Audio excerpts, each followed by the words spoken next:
Hello everyone, and welcome to a paid indie comic review. Today we're going to be looking at Red X Valkyrie, or just simply Red Valkyrie, as I assume we are going with the Spy X Family, Hunter X Hunter type of logic here. This is a title available on Global Comics, a pretty great site that I would typically recommend, not so much for the audience there exactly, but because I think that it is a decently designed platform, and if you're just looking for a platform to be posting your comic, I think Global Comics is the place for you. So I read the first two chapters that are available for this title, and I'll give you a brief synopsis. We start off chapter 1 by being introduced to these girls who are being held captive in a dungeon by people known as the Bone Hunters. And within this first chapter, we get introduced to the main character, or main two characters. One of them is the more so optimistic type, while the other one is much more pessimistic. And the two don't exactly get along with each other because of that reason. Now, we don't get too much world building within these two chapters, but something that we do get to kind of understand in chapter 1 is that people have multiple lives, which are shown by these X's on their skin, or as they call them, runes. And of course, when you die and get brought back to life, one of those X's disappears. So we're kind of going with some sort of video game logic-y type of story here, but there is something interesting that you can do with the idea of everyone having multiple lives and having to expend those lives in certain situations. In chapter 2, we also get some minor world building that there is a mythical Red Valkyrie that is supposed to save them or save the world or something to that degree, and she's supposed to be like a super powerful person, I guess. But other than that, there's really not too much world building to go off of just within these first two chapters alone. I don't even know if this is supposed to be a post-apocalyptic world. I just kind of assume that it's post-apocalyptic, considering that we have bone hunters that are just capturing girls and keeping them in dungeons. So as they're being held captive and arguing with each other with whether or not they should be optimistic, the Bone Hunters' hideout area, place that they are, gets raided by someone that we don't actually get to see. One of them panics and runs away, saying that it's the Black, but we don't really know what that is. And then one of their members turns on them and starts killing other members of the Bone Hunters.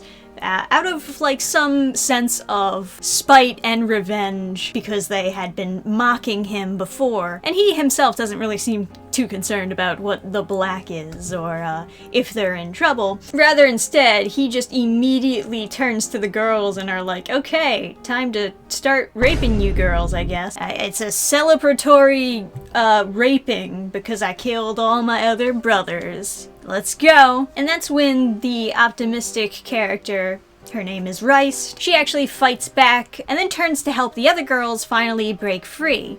But just beforehand, she gets stabbed. And she only has one X that is prominent on her bald head, so unfortunately that would mean that this is a permadeath for her. But of course, then we get the plot twist, is that this unassuming girl that was being optimistic this whole time within the dungeon was actually the Red Valkyrie, and that she has much more lives than what she was leading them on to believe. Now, I would have liked to see the Red Valkyrie actually fight so that I could, see for myself, like, okay, well, how powerful is she? What can she do that's unique besides having a ton of lives? Unfortunately, that does not happen because her friend, the Black, as everyone else was calling it, is the one who ultimately finishes the Bone Hunter off himself. And for some reason she's upset at him for doing this. I don't really quite understand why, but for some reason she did not want to kill anyone. Why? Even if they were going to kill and and rape her. I just don't think that DC Comics Superman, Batman logic really fits in this scenario. And of course they both free the rest of the ladies, and she reveals that she was the Valkyrie. That's where we leave off chapter 2, and the rest goes on from there. I think one of my biggest gripes with it is just that it kind of goes by a little bit slow. I feel like a lot of what happened within these first 2 chapters could have been done in 1 chapter if they really wanted to. For example, the argument that Reist has back and forth with the other pessimistic character in the dungeon, it feels like it goes on for multiple pages when it really doesn't need to. It feels like a merry-go-round of an argument. And the only time they establish any kind of lore within this argument is when they mention how the runes help you come back to life. But there's no other lore really established. They save it for the beginning of chapter 2 to establish this idea of the Red Valkyrie. And even when they establish this, they don't really explain much about the Red Valkyrie or what she can do, what makes her so special, how she's gonna save everybody. If you were going to have like this first arc be 2 chapters instead of 1 chapter, I would have liked to get more lore bits so I can more so fully understand what their situation actually is. Now, furthermore, with the writing, it does feel a little bit stiff. That didn't bother me nearly as much as the typos though, because it is riddled with typos. You can see just on this page alone that they're confusing your and your. Just do your best to make sure that you have a beta reader or someone else to read your work ahead of time and point out these typos beforehand. I want to talk to you guys about the art style, because there is a particular style that this comic is going for. It kind of reminds me a little bit of Chainsaw Man. We got some very prominent black tones and more of a sketchy style than anything else. To some degree, this sketchy style helps get that more horror-esque feeling across. More than that, I think it actually hurts this story, because this really visually feels like a first draft. It feels like I'm viewing somebody's outline sketches rather than the official line work. And you can achieve a sketchy style without necessarily feathering, is that what they call it? Feathering the brush constantly. I do think the artist knows what they're doing as far as dynamic angles and stuff of that nature. You can tell that, you know, maybe they're not as experienced when it comes to proportions, especially the arms. I noticed the arms and hands are definitely where this artist is having the most amount of issue, and maybe part of the idea with making it a sketchy style for a lot of people is not only to capture more of a horror-esque type of feel, but maybe to muddy the lines a little, so that people can't really see how much you might have messed up drawing a hand here and there. But I don't think that that's a very good habit to get into. You should try to work on the things that you have the most trouble on to make your art more rounded so that you can accomplish more in your comic, rather than trying to avoid the problem. Speaking of avoiding a problem,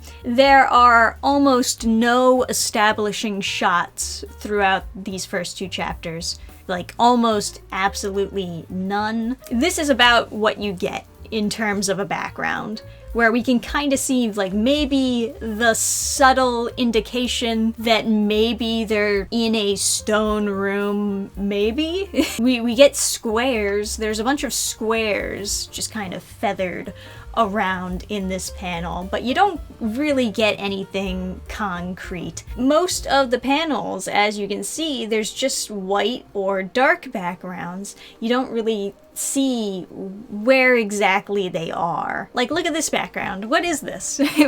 What's behind them? I think maybe that's supposed to be an arch, but how is that connected to the dungeon portion? I don't know. There's a lot that's kind of just left up to your imagination to put together. Coming from someone like me who spent a lot of their comic drawing life terrified of backgrounds. Let me tell you this, you can't avoid backgrounds for your whole life. You just can't. You gotta just sit down and force yourself to learn how to do the backgrounds, because it is important. Not only so that I can see where they are and what is happening, but also because it establishes a kind of mood that you're just not gonna get if you're avoiding drawing their surroundings. So overall, I don't hate the art style by any means. I just think that it needs more polish. I think that they generally understand how to get some decent contrast on the page.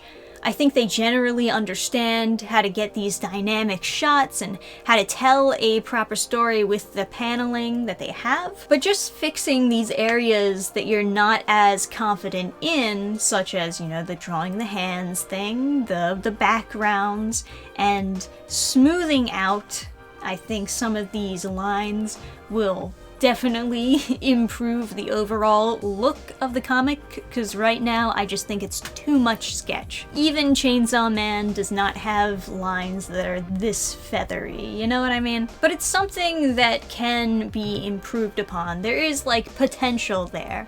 So I won't knock it too hard, because I've seen plenty of comic art where people just don't understand what they're doing at all. And while I don't think that this is like by any means a trash comic, I do believe that it's probably just a first draft of an idea, and maybe it's not ready to be a full series. Maybe it needs that polish first before continuing forward. But if you do want to check out Red X Valkyrie, by all means, links are in the description where you can read this comic for yourself, as well as the social media links for the creator, who goes by Harpie Sketches. You can find them on Twitter, otherwise known as X. Red X Valkyrie, right? TikTok and Instagram. And if you yourself have read Red X Valkyrie, let me know what you personally think down below in the comments section. Like this video if you did enjoy. I'll have another review coming out real soon, so keep in touch, guys. And I'll see you next time. Bye! Program restart.